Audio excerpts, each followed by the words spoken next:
Founder vesting, I think we talked about quite a bit. So again, if they come in and they don't like the way your stock vests, they may ask you to amend your agreement to change the way that your stock vests. I just did a financing a couple weeks ago, and the founders we're about 2 years into it. So the founders were 50% vested in their stock, and the investor didn't want them to be that vested. So we actually had to amend their agreement. So now they're only a third vested in their stock. So they want them to have a little bit more skin in the game. And that was that was like the make or break in the deal. So it was like, do we really want this money or do we not want this money? And they figured we're in for the long haul, it will be fine. Anti-dilution protection is the other thing that's kind of big. And does anybody know what anti-dilution protection is? You don't generally get it as a founder. You don't usually get it on your common stock ever. But for preferred stock, they're basically saying, we put all this money in the company. We want to be able to protect our position here. So what we don't want you to do is be able to go out and sell stock super cheap to somebody else after we paid a whole ton of money for it and not get any benefit to that. So there are two different types of anti-dilution protection, and this is also something you'll see in the term sheet. Weighted average anti-dilution is just a formula. It says if you sell stock to somebody at a price less than I paid, I get an adjustment on my conversion ratio. So when I convert my stock to common, I get more shares. And it's a big, long formula, and it's based on the number of shares outstanding, how much money you raised, how much money you would have raised if you sold it at my price, blah, blah, blah, blah, blah. Much more typical and much better for the existing stockholders. Full ratchet, and you rarely see it, but if you ever see the word full ratchet anti-dilution in a term sheet, do not pass go, do not collect $100 until you talk to somebody. Because what that says is, if you do a financing at a price lower than mine, I get an adjustment as though I bought my stock at that price, fully adjusted. So if I paid $5 a share for my Series seed stock, and then things go really crappy in the company, and you do a Series A at $1, I basically get 5 to 1 on my shares, because I get fully ratcheted down as though I only paid $1 for my shares. You don't see it very often, but if people think that they can take advantage of you that way, generally you don't want to take money from them unless you're completely and utterly desperate. But there are some funds out there that will ask for it, and it should be something that you make sure that you push back on. It's not market. That's actually the best answer. You look at the term and say, that's not really market. I guess the other thing that I would say, when you guys start to think about financing, if you go to our website, and we're not the only firm that does it, so you can find them a lot of places, but we do quarterly kind of an analysis of all the financing deals that we've done in the quarter, and it will show you what the terms are like at seed stage A, B, C, D. See what the liquidation preferences are, and it'll show you by percentage what the deals that we did in the quarter as compared to prior quarters are, so you can kind of see where the trends are and where the money is by round, and you can find that stuff on there. Less important issues in term sheets, there's a whole lot of things. Conversion rights, dividends, rights of first refusal and co-sale, voting, redemption, and all of those things in the term sheets that I gave you the examples of, they're all detailed in there and they spell them out, but they're all things that you're going to negotiate in the process. And I think the takeaway here, and like I said before, once you get a term sheet, that if you have not worked with a lawyer before then, that really is the time to get involved with a lawyer, because there's a lot of little things, there's a lot of ways that they can word things that it's not entirely clear what it is that they're actually trying to accomplish. And you want to be careful, because as these things kind of accumulate, they can get a little complicated. Rights of first refusal and co-sale, this is something as a founder that they will ask you to sign up to. Basically, it's a really long agreement that you almost never see anything happen under it. But basically what it says is that the founders can't sell their stock without A, letting us, the investors, decide if we want to buy it first. And if we don't want to buy it, and they still have a buyer, we want to sell some of our shares too. Doesn't happen very often. But what it basically says is, typically a company has a right of first refusal on your stock first. So any employee that leaves, if they have an opportunity to sell their stock, they have to offer it to the company first. Company would have to buy it on the same terms that they were being offered by another bona fide offerer. If the company doesn't want it, then the investors have it, stand next in line. If neither of the investors nor the company want it, then the investors have the right to sell some of their shares too. So you have 1 million shares, and you met a guy.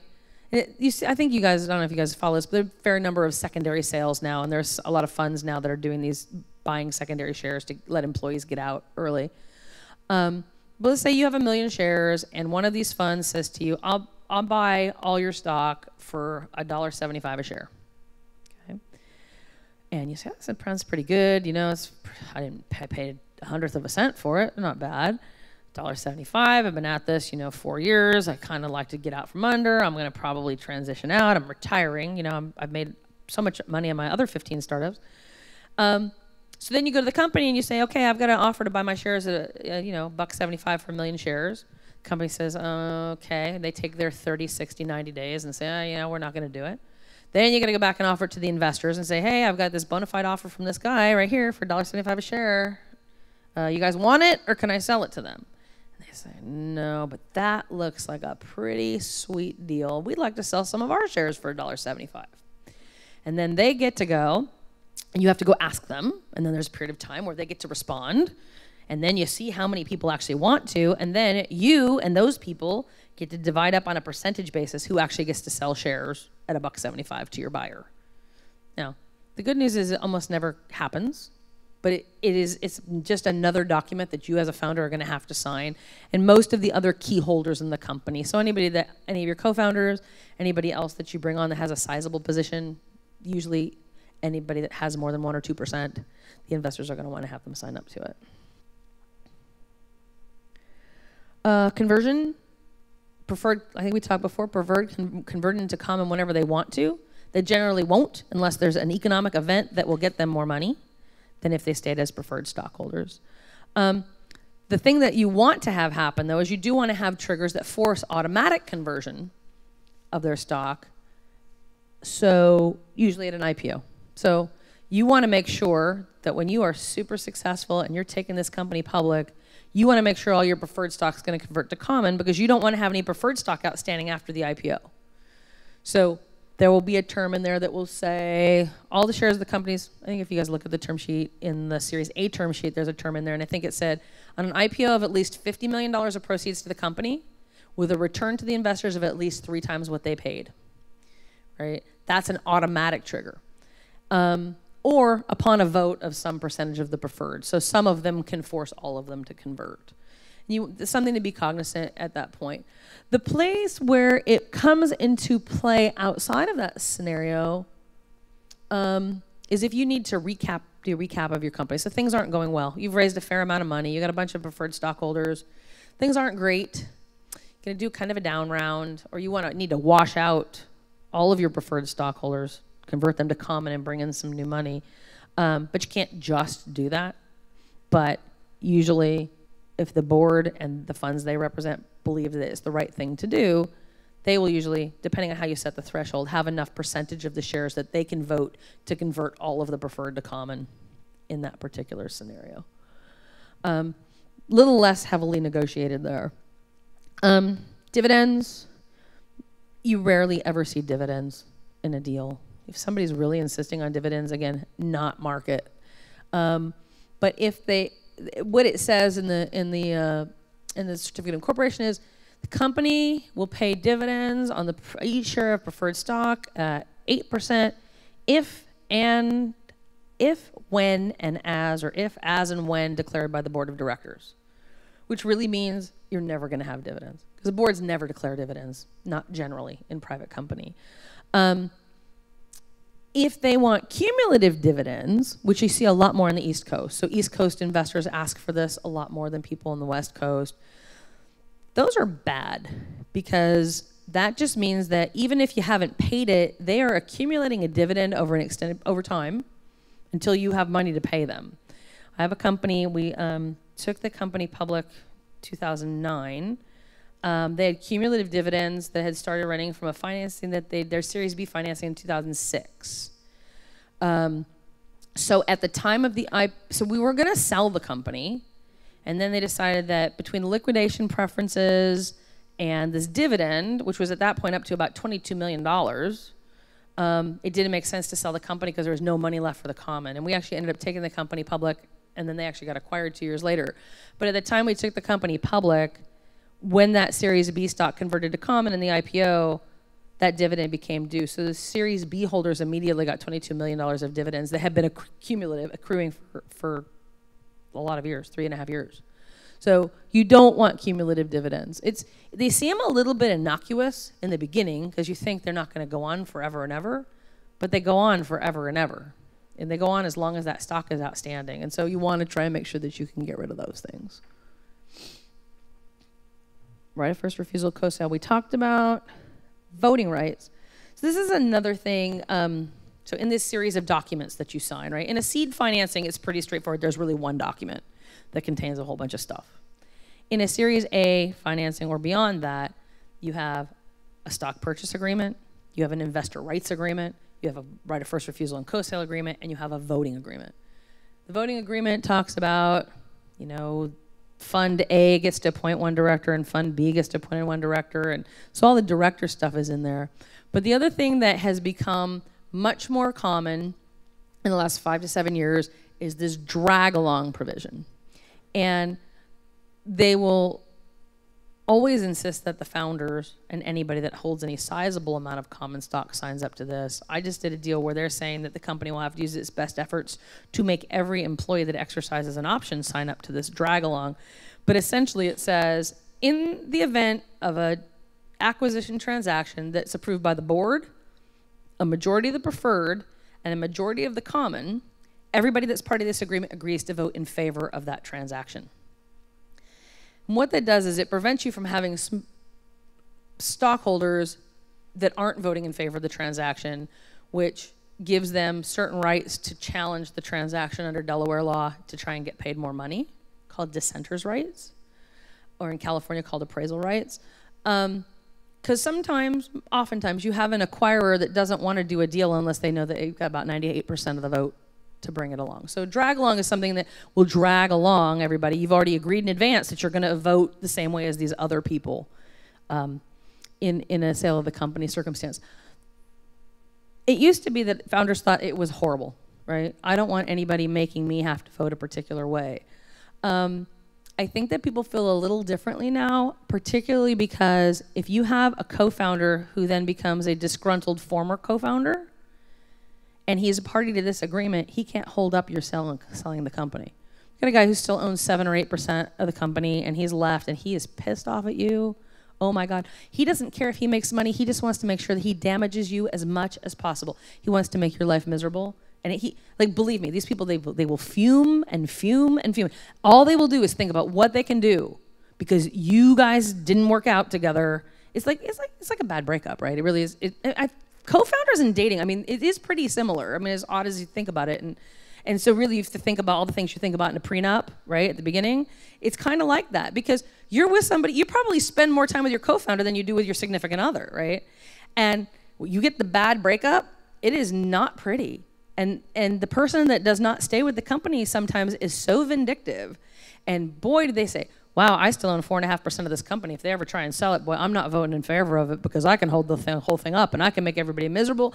Then they'll all have to come back and apologize to me. And they're going to maybe have to give me some more money. And they're going to have to tell me how great I was and how the biggest mistake they ever made was kicking me out of the company. I mean, you laugh. But I don't make this up. It's really, really true.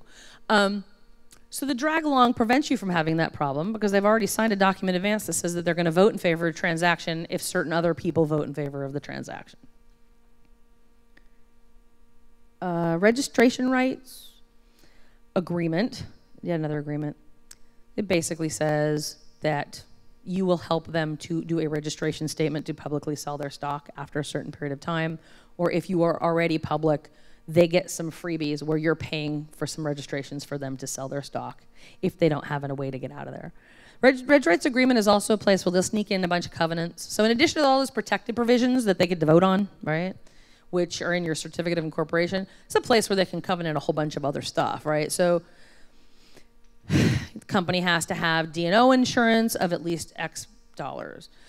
You agree to pay directors, reimburse their expenses for attendance at board meetings. You agree that all the stock options that you grant will vest on a certain schedule.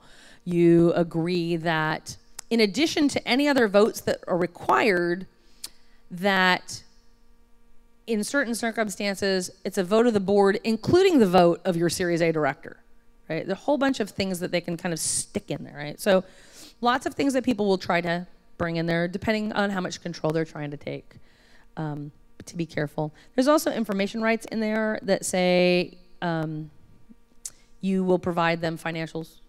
So not just the guys on your board, but all of your investors, generally above a certain threshold of ownership. They get financials on a regular basis. They get your kind of projected plan for the next year. They get the right to meet with the company to ask questions. So information rights. And then preemptive rights. I talked about anti-dilution and not wanting to be diluted by a down round of financing, but they also negotiate for the right to participate in all the future financings. And again, that's something usually limited to investors above a certain threshold of ownership, but they also get the right to participate in the financing alongside new investors. You can carve some things out of that, but it's pretty typical to have that, and nobody, you're always happy to take more money, so it's not usually a problem. And that's everything I have. I know that we went through this stuff really fast. So are there any questions? Yes. There you go.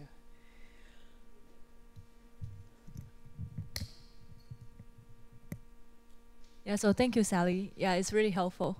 And I would like to ask, because it seems that it's really important to get a good lawyer. So can you tell us like the signs of a good lawyer, or how, or the channels that we will be able to engage with a good lawyer? Sure. So there's lots of lawyers out there. I think it's just like the way that you engage anybody in a long-term relationship for business, right? First, you want them to have some expertise in the area where you need. So if your father's golfing buddy is a tax lawyer, he can probably help you with the tax stuff, but he probably can't help you with the startup stuff, right? So here in the Valley, and actually really all over the country, and really all over the world, there are lawyers that really do this. They work with early stage startup companies and really know this stuff. So start there first with people with that area of expertise. The rest of it, and I would say this exactly the same way in thinking about people that you take investment from, they just have to be somebody that you like. I mean, it's somebody that you're probably going to have a hopefully long, successful relationship with. And so it's going to be somebody that you feel comfortable with. And not somebody that you would be uncomfortable asking hard questions to, and to say that you've made mistakes. I know even me, grown-ups, right? But people who seem to be in positions of authority to me, like my senior partners. And sometimes like you don't want to go in and ask a question because you feel like you're an idiot, so you don't want to look stupid. But you need to be with somebody that you can ask a question where you won't be made to feel stupid, because that can probably save you from getting into a lot of trouble.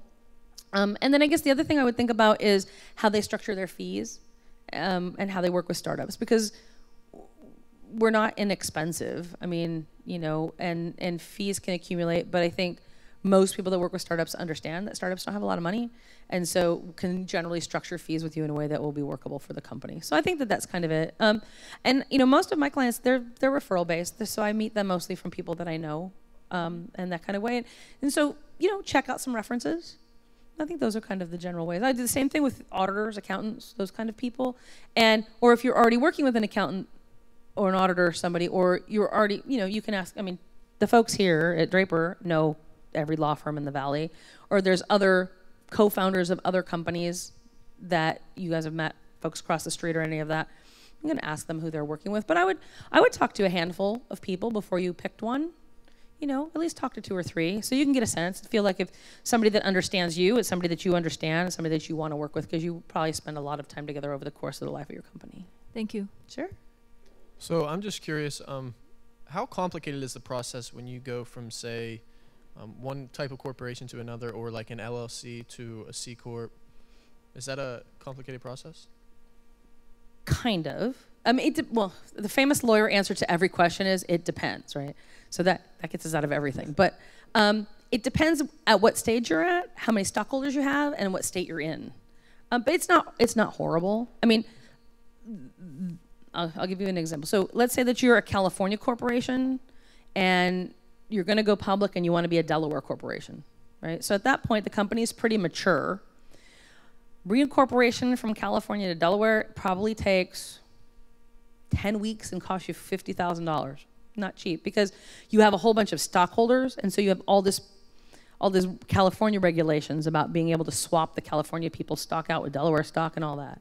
If you're an LLC and there's 3 of you, 3 members in an LLC, and you need to become a corporation, that's pretty simple. Okay.